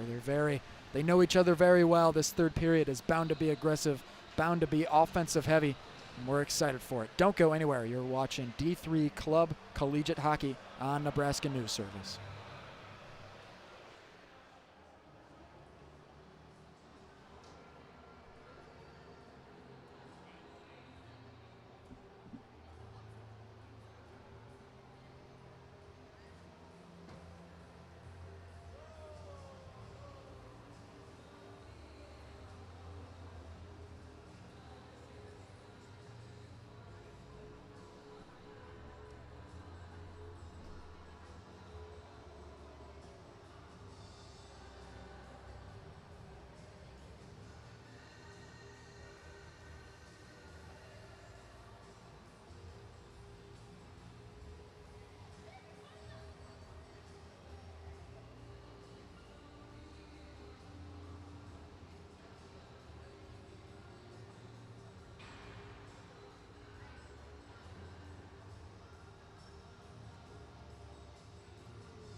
Ladies and gentlemen, Husker hockey fans, welcome back in to the John Breslow Ice Hockey Center here on the great campus of the University of Nebraska-Lincoln. If you're just joining us, my name is Matt Malloy. I have been and will continue to be your play-by-play announcer for this incredible game we've got going here. I'm joined alongside my Minnesotan friend, Ethan McIntoon. Ethan, we're looking a little bit at the Minnesota college football game here. I know that's your favorite team. We're just taking a little peek at it. They're struggling against the Oregon Ducks, one of the best teams in the land. I personally am not an Oregon fan, but let's take a look down at the ice here where we've had a lot of action go on, perhaps even more action than whatever is going on over in Eugene, Oregon. A whole bunch of action down here, 6 total goals. 3 of them were scored by Nebraska off rip in the first period. Those other 3 were just most recently scored within a 3-minute span in the second period. Ethan, overall, what does either team have to do to get an upper hand in the final 20 minutes of play and pull away with the win? Yeah, I think the biggest thing right now is the Huskers got to stay out of the box. Creighton took big advantage on that 5-minute major penalty that the Huskers picked up in the second period. And if the Huskers are able to stay out of the box, they haven't had a whole lot of success. And for Creighton, you got to be able to find some success in that 5-on-5 hockey where they're able to create more sustained opportunities in the offensive zone. Just 30 seconds into the period here. The ice nice and fresh. We got the Zamboni on. They really needed it. Those guys were skating around like crazy in the second period. Creighton on the offensive, Nebraska more so defensively. Another little recap here, not so much as scoring goes, but as penalties go. Creighton struggled in the first period, which is what honestly led to Nebraska getting those 3 goals. But then it was Henry Sabanski's 5-minute major penalty, a misconduct that sent him to the locker room. He was ejected from tonight's game very, very shortly into the second period. No longer on the bench there. Grayson Boyd served that penalty in the box for him for 5 minutes. Creighton was able to then take advantage of that, score, get back within 1, within 2, and now it's a tie puck game, 3 apiece. They might have some Encrustables in there, though, for Sabanski. I mean, hey, if I'm in there, he's probably watching this right now. I don't know why that just crossed my mind, but yeah, Sabanski's probably back there taking a little look at things on this YouTube stream we've got going. Man, he's probably on the edge of his seat, knowing that what just happened in the second period was basically the complete opposite of what happened in the first there. Nebraska looked great in the first 20 minutes of play, not so much great in the last 20, though, the most recent. Still, Nebraska in the fight. 18:55 to go. We've got a whole bunch of hockey left. Don't go anywhere. This is bound to be a great third period. Calderon, the point leader for Creighton. His brother back in net. He's trying to get some motion going. Instead, it'll be Coe, who rips a shot from beyond the blue line. That one hits Calderon's pads. Quevedo trying to just stop the puck in his tracks. He's not able to do so. That one ripped away, hits the backboard. You can hear that one from outside the arena. Here's Quevedo back on the attack. Both teams at full strength. Haven't seen too much foul play from either team in this period so far. Well, we're just getting started. Exactly. Just wait until you get Cager Lucas out there. Or excuse me, he's out there right now. I was looking for him. I was keeping my eye on him. I wonder when they were going to pull that card out of their sleeve. Nebraska decides to use him right now. Del Sante, the other defenseman there to help out. Rothenberger, the point leader for Nebraska, is on the ice as well. However, the captain, Caleb Seibel, trying to get the puck right now. He's able to eventually swat it away. Rothenberger. Mazariego for Creighton, able to get it away.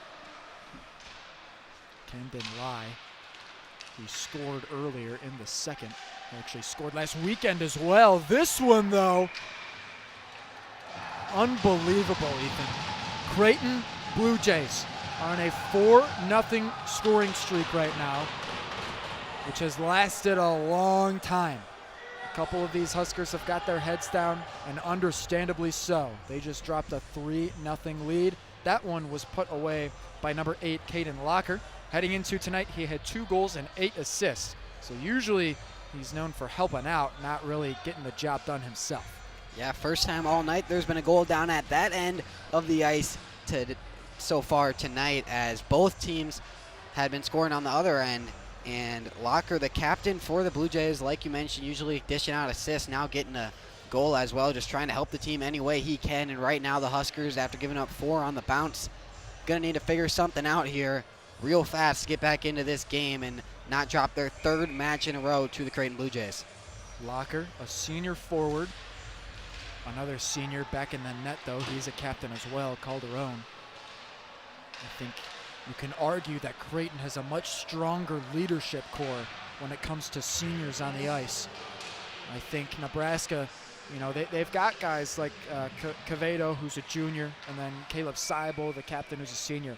But outside of that, some of their strongest goal scorers have been younger guys. Their point leader is a sophomore, Shane Rothenberger. He's got 14, 8 goals and 6 assists when heading into tonight's game.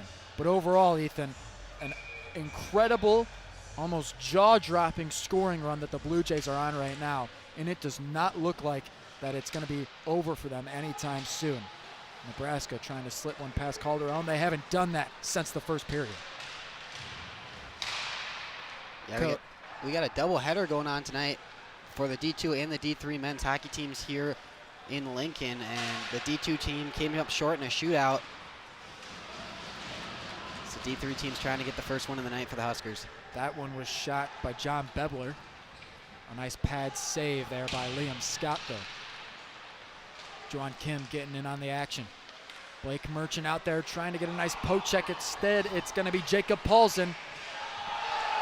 That's going to be a tripping call, a delayed penalty. They're going to play it out for just a few seconds after the ref put his hand up, though. Some fans don't like it. Creighton now going to be a man down after getting the first lead they've had all game. Yeah, some Huskers looking for the clear path to the net, clear scoring opportunity, foul there, and seeing if they couldn't get a penalty shot out of it, but it looks like that will not be the case. It'll just be a 2-minute minor penalty here. 2 minutes for tripping. Seen a lot out of that, especially last weekend. That second head-to-head game, that one was played last Saturday, that had a whole bunch of calls, especially in the 3rd period when things got chippy. That one, they go pucks deep. This penalty kill just getting started. You got to feel like this is a huge opportunity here for the Huskers on the power play. They need to score here to get back into this game. They haven't scored in about 30 minutes of game time. Here's Steven Adamski coming around on the outside. Maybe too far outside, though. He'll have to give it back over to Christian Clover. This one back to Rothenberger. Calderon wraps it up in his glove. Nebraska trying to tie the game up. Creighton, though, still clinging on to their lead. They've only had it for a few minutes, but man, oh man. If you would have, you know, if you're just tuned in right now, if we would have told you how this game started, I feel like they almost wouldn't believe us, Ethan. But Nebraska opened up with a goal 6 seconds in. They followed that up with 2 great goals thereafter. They went up 3-0. That one shot away by Shane Rothenberger. Doesn't go in, though. Yeah, and then the second period was a whole different story. Charles Calderon putting that glove to work. Back-to-back glove saves here at the first minute of this power play. Feels like the Husker power play has really not done a great job of setting up offensive opportunities so far tonight. They're just shooting right away, not getting a great shot, and that's why they haven't been able to be successful yet. Schmelzer wins that face-off immediately, and then Bo Shanahan is in there to help as well. He rips off a shot. The puck back at the blue line. Caleb Seibel loses it. Some guys lose sight of it, but Schmelzer does not. He gets right back in on it. Here's Shanahan, tries to connect on the pass. He's not able to do so. A breakaway. This could be deadly for Nebraska. Ripped away, and it slips past. What a goal by number 16, John Bebler, for the Creighton Blue Jays. And they are on a 5-0 scoring streak right now. Down 3-0 at the end of the first period, and since then it's been nothing but Blue Jay domination. Yeah, Bebler, the forward out of Minneapolis, Minnesota, coming up with the short-handed goal there. That was all started by the defenseman, Tommy Sieve, going out and getting the turnover and then sending it up to Bebler, who was able to get loose on the breakaway, go 5-hole on Liam Scott. And after a 3-0 lead for the Huskers, it's all falling apart as they trail 5-3 here in this first game of the weekend series between Nebraska and Creighton. Liam Scott, the goaltender for Nebraska, hanging his head low, but he's got to put it back up now as Creighton is on the attack again. Remember, folks, that was the Blue Jays with a man down. So their teammate will still stay in the box. They were able to score with a disadvantage. They're known for usually doing that when they have an advantage as far as personnel goes. Clover just tapping away at Calderon's pad there. The puck goes right in front of his crease. Nebraska not able to get a powerful shot off, though. Rothenberger's just waiting right in front of him. Here comes Coe. Coe trying to backhand pass it across center ice. It's coming back around the other way, going to pass the blue line and then goes even deeper. They're going to call this one safe and say to keep it in play. The power play now over for Nebraska, but it doesn't even matter as they really didn't gain much during it. In fact, they lost more than anything. Someone goes flying, and so does the puck, but it ends up right on the chest of Calderon. Another great save. Outside of the first period, Calderon has been very, very dominant in the net, and then his offensive forwards have been doing a great job as well. Yeah, Calderon's really done a great job of rebound control so far after that first couple goals in a flurry. He's been able to get the puck over towards the corner and not giving the Huskers those second chances on these quick shots that they've been going for. You see here the puck gonna come back around. Del Sante puts a stop to it, lets his guys get past the blue line, and he just rips it off to Calderon, who picks it up in his glove. Puck's been in air for quite some time now. Everybody trying to put it back down on the ground. Eventually, Sieve does. Sieve moving back around, puts it right in front of the net. That one ripped away and put past Scott yet again. That one scored by number 18, Charlie Wheaton. Another assist for Sieve to another Edina kid. Charlie Wheaton with the score there. Went up top where Mama keeps the cookies over the glove of Liam Scott.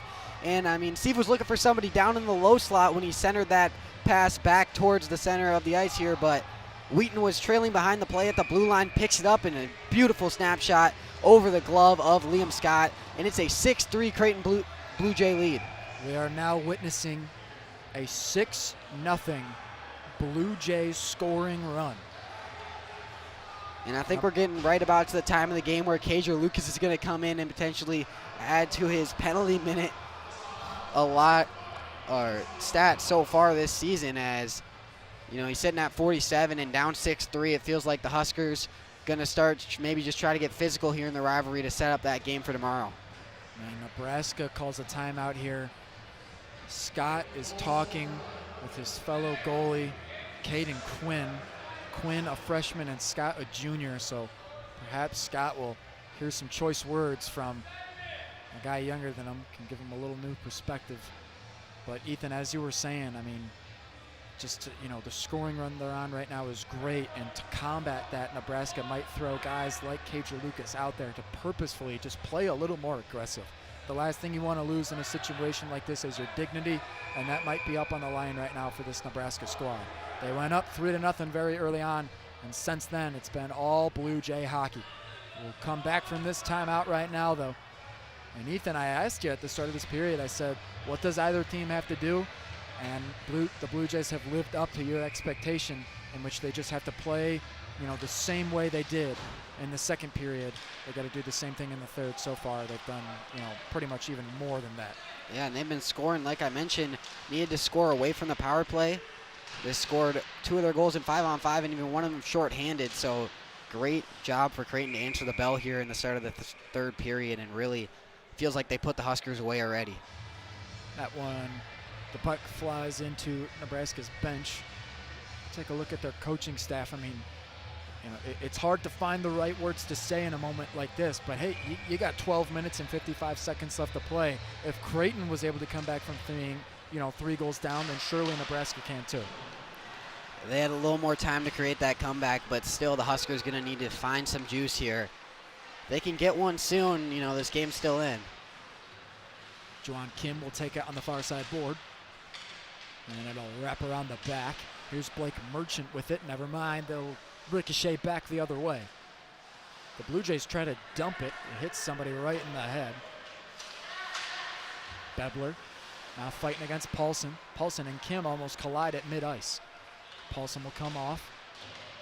We'll get a new face for not only Nebraska, but Creighton as well. They switch out an entire line. Merchant. Back over to what looks to be Grayson Boyd. Nebraska gets a fresh line off as well. But here comes Joey Beester. Keeps it in front of the blue line. Ethan Schmelzer had it on his stick, but it wasn't timid enough for him to get a shot off in time. Beester on the near side board. Here comes Calderon. Deflected away. That's Cager Lucas. We've been talking about him for quite some time now. A defensive weapon for sure. The enforcer of this Husker team. Laying his legs out on the line here to stop this Creighton attack. He's able to do it. Picks up the puck. Looking for Joey Beester on the board. He gets it to him. That's a sweet pass, but Butts was just ahead of it. Going back now, Charles Clements loses it. Nebraska goes pucks deep. They make a couple switches off the bench. Puck's right in front of Calderon's net, no more. Here's Clements again, fighting with Cager. Clements wraps around, looking for any opening here that they can take. Eventually Clements decides to fire away. That one hits Scott right in the chest. Look out now, you got Rothenberger. One man on each side. This is Nebraska's starting line. Covedo gets it, takes a huge hit and falls to the ice. The refs don't like it. They're going to send one of the Blue Jays to the penalty box. This one looks to be number 29, Luke Joyne. He's going up into the bench. He might be going into the locker room here and get himself a 5-minute penalty. And if you're Nebraska, I mean, you couldn't ask for anything else, right, Ethan? I mean, if Creighton was able to take, such a huge advantage during a 5-minute personnel advantage of their own, now Nebraska can sure look to do the same. We have what looks to be an injured Husker on the other side of the ice. I don't believe that had anything to do with the misconduct, as the ref pointed right at Joyne and then kicked him out. Joyne was far away from the play. This is Cager Lucas, number 42 for the Huskers. And I mean, if he's down, that definitely means something's wrong. He usually doesn't go down like that. He seems to be able to skate off on his own power, though, so that's a good sign, I guess, for the Huskers. And they also have a 5-minute penalty here, as it looks like it'll be Johnny McLeese, the defenseman for the Blue Jays, going in to serve this penalty. And right now, the Huskers really need to take advantage of this 5-minute penalty. There'll be about 5 minutes to go once this penalty's expired. And if they can score 2 goals off this penalty like Creighton was able to do, get it to within 1, you'll really feel like they're in striking range to get this game back and steal one here. But they're going to need to take advantage of the penalty minutes. Ethan, I absolutely agree. Even one goal here could change momentum. I'm looking at Cager Lucas. I mean, not really sure what's going on there. Ethan, I wasn't even looking in that direction. I was looking at Creighton's blue line here, as that's where the 5-minute major penalty took place. That's where they kicked Joyne off of the ice. Cager Lucas was all the way on the other board. He was near his own goaltender, actually. He was near Liam Scott. So perhaps he, got injured himself, just kind of skated strangely. We have 2 Blue Jays now in the penalty box. So I think there must have been 2 things going on at once. One was in the area where the puck was, near the area where the puck was, and the other was on the complete opposite side of the ice where pretty much nobody was looking. Well, now, I mean, a 2-man advantage for the Huskers for at least 2 minutes here. And then they'll have another 3 minutes of the 1-man advantage. They're going to need to take advantage right here. And this feels like the open door for the Huskers, only down by 3 right now with a great opportunity and 2-man advantage. Yeah, they've got that 2-man advantage for the next 2 minutes. And then the 3 minutes after that, it'll be 5-on-4 hockey. Rothenberger lets one rip right away after the faceoff. That one doesn't go, though. Looks to be like we're going to be down on this side of the ice for quite some time. And that might actually be a good thing for goaltender Liam Scott of the Huskers. This gives him an opportunity to take a deep breath, man. You got a couple minutes left to play. You know, you let 6 slip in and 2.5 penalties or periods, excuse me. I got penalties on the brain here, Ethan. We've got a lot of them flying left and right so far tonight. But, you know, he's been playing for about 2.5 periods here where things haven't really been going his way. A period and a half to be exact. But now we've got another stoppage in play. Not exactly sure what this is about. I think they're just trying to get the scoreboard right over here as it reads. Both these penalties are on number 42. Okay. And I believe the second one is going to be on number 7, Ethan Cooper. But either way, it will still be a 5-on-3 opportunity for the Huskers. Yeah. And it feels like you have to score in this 5-on-3 if you want a chance to be able to win this game tonight. So McLeese took Joing's spot in the box as Joing was ejected from this game. And then, Ethan, you were exactly right. They have yet to put it up on the board, but it is number 7, Ethan Cooper, that's in there serving some time right now. Let's see here, right in front of the net. There's Caleb Coe, intercepted by Creighton. An ugly pass, not what you want to see if you're a Husker fan. Time slipping away, Nebraska still with the puck though. Yeah, with a 5-on-3 advantage like that, to pass the ball straight, or the puck straight to the other team is pretty impressive, honestly. That one ricocheted. And man, Ethan, I know, you know, don't want to jinx him or nothing, but this is a great time. Just fire away. You got time to do it, right? You got time to kill off of this penalty, off of this power play. Just keep shooting. Coe to Clover. Back cross ice the other way. That one doesn't connect. A big hit on the boards. This one now, the Blue Jays stolen away. That could have been bad. Could have been a 2-on-1 situation. Coe would have been back on defense for Nebraska. He puts a stop to that attack right away, though, at Creighton's own blue line. This one comes back the other way. Rips around the ice. We're 1:15 into this power play so far. And Ethan, they have actually taken Ethan Cooper's number and time off of the scoreboard. Not exactly sure what's going on there. There are 2 Creighton players in the penalty box, and we are currently playing 5-on-3 hockey though. Cavedo back across the other way. A bunch of switches for Nebraska. Bo Shanahan has it deep. Gets it back down. Shot taken away. That one doesn't even hit Calderon though.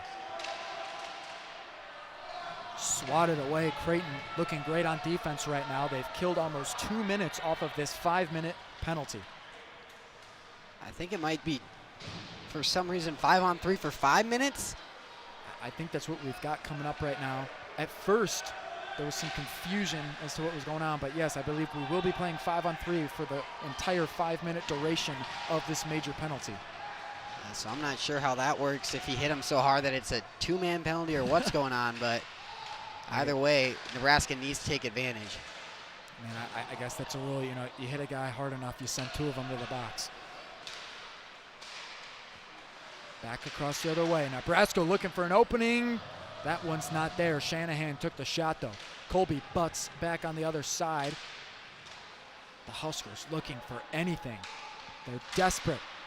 Schmelzer would have had something, a wide open net. The puck was airborne, though, when it got to him. Shanahan goes right down the middle, deflects a defender almost immediately. That's John Bebler on defense for Creighton.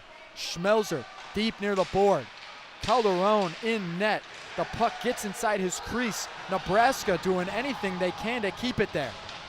That was one of the first times all night where Calderon wasn't able to control the rebound, and Nebraska had a second opportunity but still able to make the save, and this power play for the Huskers has just been abysmal all night long. Shanahan loses control of it, eventually gets it back down to Ethan Schmelzer. Creighton has the opportunity to put 3 new skaters on the ice. That's Rothenberger, lets one rip. It's a low shot right at Calderon's pad. Ethan ducks so the puck doesn't hit him, but it hits the net first. He's trying to get me out here. Man, I don't know what's going on, but all I can say is that Creighton's defense looks incredible right now, even though they have a 2-man disadvantage. Hey, there's a gap between this net and the ceiling. You can fit it up there. They were aiming right for you, man. I'm not trying to get hit by a puck tonight, at least. I'll tell you what, these guys are putting their, legs on the line right now. Their shins have been taking a beating for the past 3.5 minutes or so of this power play. Ethan hasn't been hit yet, though, so don't worry about him. I'm making it so far. Now there's another Creighton guy coming on the ice. Who knows what's going on right now? Now they're going to get their fourth guy. So now we're playing 5-on-4 hockey, 3 minutes and 28 seconds into the 5-minute misconduct. I'm not exactly sure why he came on at that time. Nebraska's bench is losing their mind, coaches and players included. I don't know what's happening, Ethan. I mean, they took him off of the scoreboard where the penalty area is.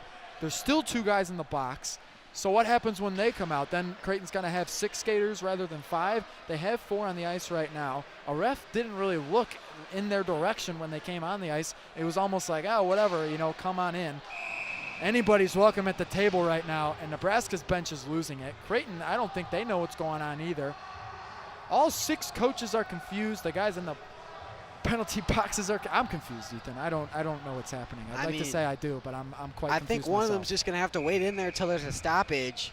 Once this penalty expires, one of them will come out. One of them will be waiting in there. I'm not sure why he's even in there right now. So here's my question though: is why did a Creighton skater come onto the ice 2 minutes and that was 28 seconds into the power play? That seems so specific. There must have been some rule there where a 4th skater would come on after a certain number of stoppages in play, or after a certain time mark and then a stoppage play. I don't know what's happening, but here's Calderon with a breakaway and a goal. 7-3, Creighton on a 7-0 scoring run right now.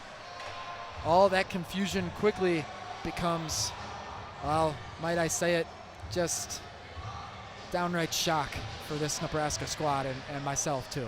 Well, we talked about how Calderon was able to score a whole bunch of goals on the power play over the weekend. Now he gets one shorthanded, and they had 4 skaters on the ice, I believe, at that time instead of 3, but still, who knows what's going on out here. There's still 2 Creighton Blue Jays in the box. I don't know what's going to happen here when the time runs up, because currently there's only time. I know you folks can't see it right now because the camera's on the ice, but looking at the scoreboard in Breslow Ice Arena right now, there's only 1 man that has a penalty, but there's 2 guys in the box. And for the past minute or so, we've been playing 5-on-4 hockey, and then the 2.5 minutes before that, we were playing 5-on-3. So there was, and the refs are talking right now while the game is going on. They're down on the near side board. They're having a conversation. I don't know what's happening. I don't even think they know what's going on. I don't think they do either. Look, never blame the refs. That's my mentality. That's my, those are my morals, right? You can't blame the refs when it comes to stuff like this. But I don't think they know really what's going on right too. I think everybody in this ice center is confused right now. And at this stoppage in play, I'm interested to see if the refs are going to join up here and talk about what is going to happen in 6 seconds. Because in 6 seconds, this door to the penalty box is going to open, and it looks like one Creighton skater is ready to come on, and the other's just sitting there. Is he just going to sit there the rest of the game? I mean, is he going to play anymore? I don't know what's going to happen. Are they going to wait for another stoppage play so he can just skate around back to the bench? No, they put it back up on the scoreboard now. 4 guys on the ice still. There's 4 guys on the ice, but there's 2 men in the box. One guy has 6 seconds left on his penalty. The other has 2 minutes and 6 seconds, which seems absurdly. And then it went away. Number 7, Ethan Cooper, currently is sitting. He's throwing his arms up at the guys controlling the scoreboard right now. He doesn't know when he's going to come back on the ice. Creighton has a 4-goal advantage, though. They came back down from 3-0, which I'm not laughing. I'm not laughing at anybody when I'm saying. I'm laughing at the situation overall as to what the heck is going on right now. Ethan Cooper is currently being told why he has been in the penalty box for roughly, I believe, 6.5 minutes right now. Maybe a little less if my math is correct on that, but it's been about 5.5, but it will be 7 after it's all said and done. And he was sitting on the bench when this all started, so he's wondering how the heck he's in the box for 7 minutes for sitting on the bench. I don't think Cooper was on the ice when that penalty, was committed. I think he was sitting on the bench getting ready to go in with his line, but now he's going to sit in the penalty box for 7 full minutes of this 3rd period. So I think they finally got it all situated. There are what looks to be 6 people looking at the scoreboard right now trying to figure this out. Christian Clover, though, on the other side of the ice, lets one rip, fires away and scores. So amidst all the confusion with penalties and goals and all the sorts, Clover finds the back of the net. Yeah, so somehow the guy came out of the box. It was 5-on-5, and he then had to go back into the bench, so it became 5-on-4, another power play for the Huskers because these refs, I don't know what they're doing. But either way, the Huskers finally score on the power play after they've been on it for half the period, it feels like. And they had a 5-on-3 opportunity for about 3 minutes and 28 seconds till the ref said, that's enough of that. We're going to put another skater on the ice. And who knows what's going on, but now everybody's out of the box. Huskers down by 3. They're going to need a miracle here in the last 4 minutes and 30 seconds. I'd like to mention, we'll see if anything comes out of this, though. Cager Lucas lets one fire. That one goes way up in the air. Yeah, this is Ethan Cooper's 3rd game of the season. He has never had a penalty before, a goal, and he has no stats. He's never been in the penalty box, and he was just in it for 7 minutes. And here he is with the puck right now. I mean, that's well-deserved right there. He definitely took one for the team there. There was no need for Ethan Cooper to serve a 7-minute penalty when he did absolutely nothing. I mean, and not that he didn't do anything wrong. He did nothing, period. He was on the bench when that penalty was committed by a different player. Well, I'm not even sure there was a penalty committed by a different player because they just threw 2 guys in the box. I'm confused about that, too. I think 2 things happened at one time. I believe Cager Lucas was injured, and they said that was a penalty. And that happened nowhere near the area of where the puck was. And then where, Luke Joing was ejected, that was where the puck was. And he got ejected for the big hit he laid on Quevedo. Yeah, but Cooper wasn't the one who hit Lucas. So I'm just wondering how come Cooper was in the box because whoever hit Lucas was still in the game because only one guy got ejected. So I have no clue what's going on. I believe Cooper was serving Joing's penalty because Joing is back in the Joing is back in the locker room. He got ejected for that hit, and then they said that was a 5-minute major misconduct. And so somebody had to be in the box. That's a nice backhand there. Doesn't slip past Scott, though. Yeah, well, Johnny McLeese was in there too, and he came off the bench. 2 guys came off the bench for Creighton to go serve a penalty. Only one guy went in the locker room, and somehow he was in there for 7 minutes. I'm very confused on that. Yeah, there was no need at all for one player to be in there for that long. You know what I'm saying? But I also think those penalties were meant to be stacked rather than put at the same time. I believe it was meant to be, or at least what the refs wanted was to have somebody serve that full 5-minute penalty, and then once that penalty was over, they would then start the 2-minute penalty. So in total, it would be a 7-minute period in which Nebraska had at least a 1-man advantage. For 5 minutes, it would be a 2-man advantage, and then for the 2 minutes after that, it would be a 1-man advantage. I think that's what they were going for. It was executed kind of poorly on all parties. I don't think really anybody knew what was going on. They probably should have took an extra minute or 2 there to understand that everybody knew what was happening. However, we got here. Nebraska is down 3 with 2 minutes left to go. They were up 3-0 at the end of the first period. Since then, Creighton has just been dominating offensively. They went on a 7-0 scoring run, and then Christian Clover came back and scored just minutes ago to put an end to that 7-0 scoring run to then make it 7-1. Yeah, well, I've been living in the state of the hockey for most of my life, and I've never heard of anything like that with stacked penalties and the sort or whatever was going on. They just threw a guy on there with about 3 minutes into the penalty. They're just like, all right, now you can come out here and skate for a little, and then we're going to have somebody come out, and then we're going to have them go back to the bench because now they're back on the penalty kill. I think that's the thing I'm most confused about is that they were ready to drop the puck for a face-off, and then out of nowhere, a player on Creighton's bench just skated onto the ice.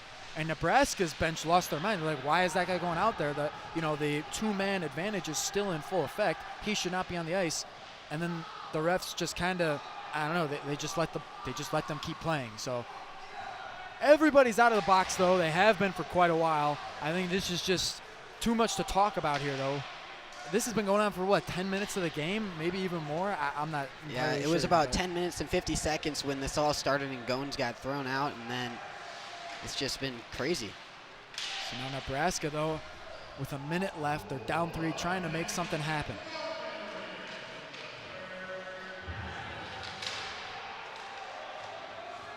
Del Sante getting in on it for the Huskers. That one goes airborne. And Boyd is back. Somebody loses their stick. You don't got to worry about that. Ethan. Man, Ethan Cooper's had a rough day. I got to say. I know I'm not supposed to play favorites here. I've got to be neutral. I'm feeling bad for this kid. He was in the penalty box for 7 minutes, loses his stick. You got to feel bad for that Yeah, guy. I mean, he just got slashed out of his mind right there, and the ref's looking right at him and doesn't do anything after making him sit in the box for 7 minutes. I'm very. Oh, now they're going to go throw the face-off down here. So the face-off will be down here. 45 seconds remain. I think Creighton's just trying to get out of this one. Nebraska honestly is too. They want this game to be over, especially of the series in which events occurred. Ethan, this would be a completely different conversation if Creighton had gone up 3-0 or 7-0, and then Nebraska started scoring. It's just the fact that Nebraska came out so quick to a 3-0 lead that this loss is going to hurt more than a lot of other losses they've suffered this season. Just want to remind you folks, Nebraska has not won a game since September 13th, which was 62 days ago. They are currently on a 10-game losing streak. Yeah, now over 2 months since they've last won a game, and it's going to continue till at least tomorrow, where we'll be back here. I think everybody hanging their heads low a little bit. They'll try to keep their chins high, though, especially goaltender Liam Scott. Everybody just going to try and, tell the guy it's okay. He's skating off the ice immediately. Very understandable. Creighton, on the other hand, what a game for these guys.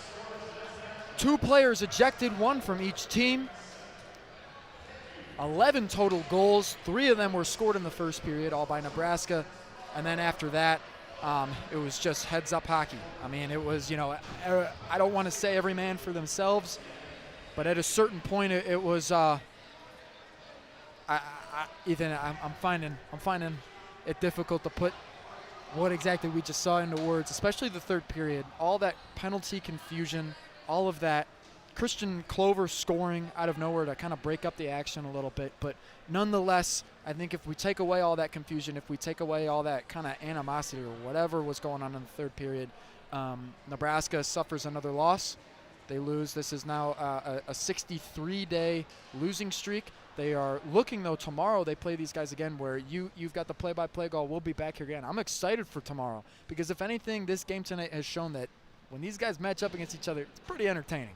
Yeah, the third game in a row they've played against each other, and every time it feels like Nebraska's had a chance to win the game, and they just have not been able to come up with it. This game came out to a 3-0 lead, and then the last 2 periods just got absolutely destroyed. Was able to get a goal there at the end of the third to at least break their shutout in the last 2 periods, but really tough performance in these last 2 periods from the Huskers, and right now they're going to need to dial it in and see what they can find for tomorrow and maybe just salvage 1 win against Creighton this season. 2 very different locker rooms as far as, the feeling, the emotion, 2 very different things going on back there. I wish we could talk about whatever just happened a lot more, but we've got plenty of time to do so tomorrow. Folks, if you want to see more of whatever that third period was, we've got plenty more hockey coming up tomorrow. 4:30 puck drop. The Creighton Blue Jays coming in to Lincoln's home ice arena yet again. It's been Ethan McIntoon and Matt Malloy on Nebraska News Service. Good night, Chicago.